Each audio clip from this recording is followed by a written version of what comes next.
infecções de todas as naturezas, principalmente as fúngicas, os mofos, que ninguém dava bola, que existe espalhado em muitas casas e que está fazendo as pessoas doentes, porque não só o esporo que é produzido do fungo lá, como também esse fungo, esse mofo, ele produz uma toxina, uma micotoxina que é chamada, que envenena as pessoas.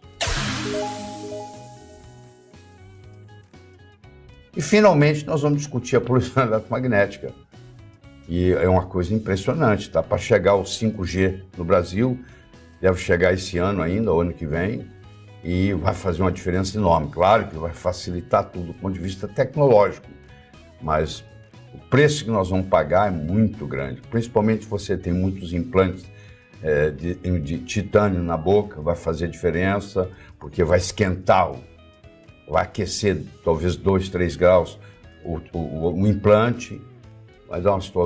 Já mostrou, foi feito um estudo na Holanda que testaram 5G em segundos, 300 pássaros foram mortos, caíram, estavam voando por lá. Então a poluição eletromagnética vai ficando cada vez maior. Eu sei que é bom ter o Wi-Fi na sua casa, mas você desliga ele à noite, você tem uma chave lá para desligar, ou você é bombardeado a noite inteira com Wi-Fi.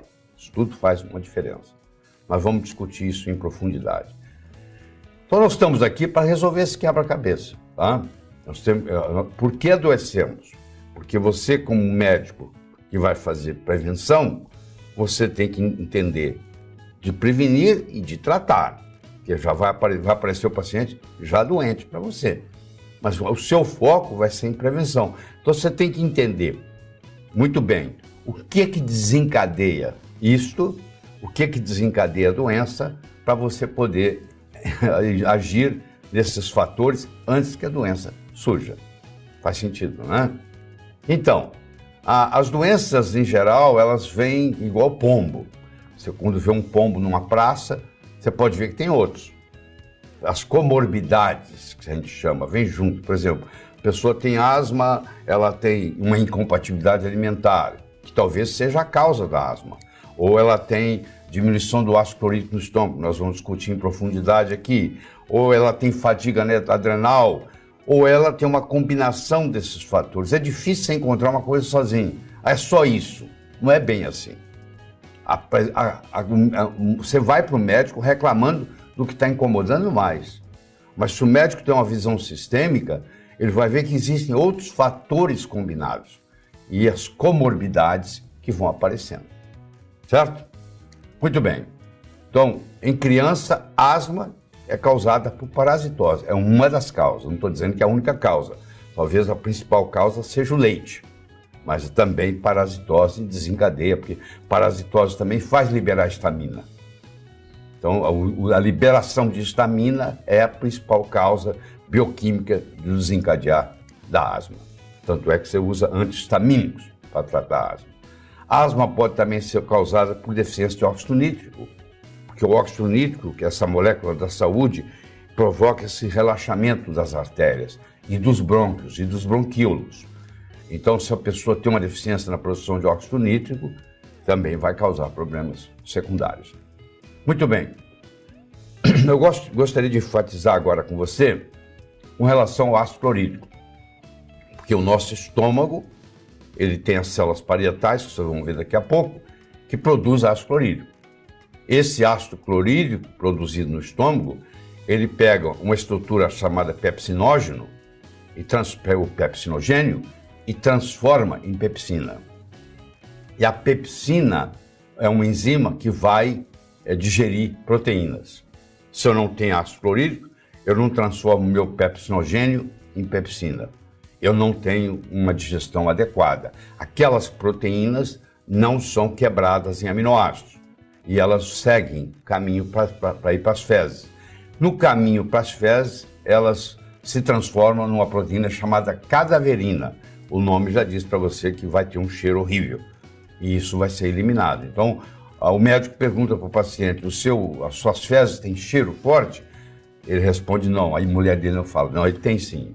Entendeu? Porque quando ele vai ao banheiro, a casa inteira fica inundada com cheiro. Isso mostra que há uma deficiência de ácido clorídrico. certo? Bom, a digestão dos alimentos está comprometida quando você não tem a produção adequada de ácido clorídrico, a diminuição de absorção de aminoácidos, minerais e vitaminas, principalmente a B12 e a B9. Os minerais, o principal é o ferro. Então, uma pessoa que tem deficiência de ácido clorídrico no estômago, ela tem deficiência de B12, tem deficiência de B9, tem deficiência de ferro, entre outras. Mas esses são os três principais. E tudo que dependia do ferro, da B9 e da B12, vai ser comprometido.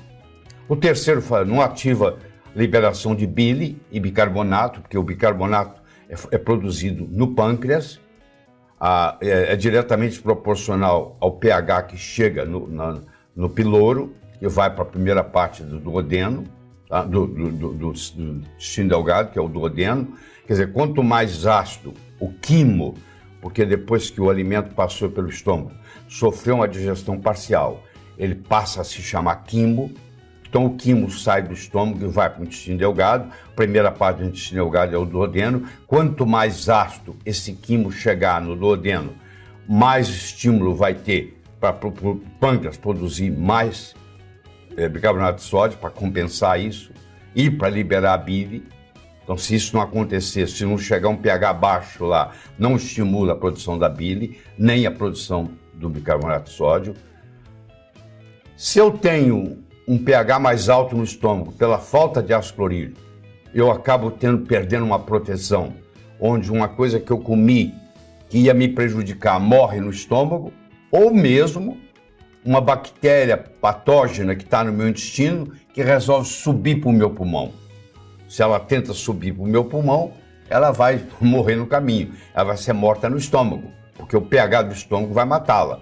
Agora, se o pH do estômago, por falta de ácido clorídrico, está maior, essa bactéria pode passar e pode contaminar as vias superiores e acaba contaminando e tendo uma pneumonia. Então, quem tem deficiência de ácido clorídrico tem uma predisposição à pneumonia recorrente.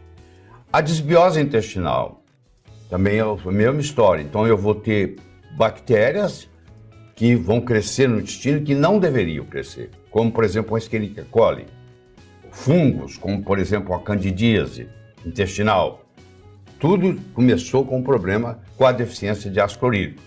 A deficiência do sistema imune. Você sabe muito bem que 70% a 80% do sistema imune do organismo está na região do intestino e está diretamente relacionado com a microbiota intestinal, com o seu microbioma.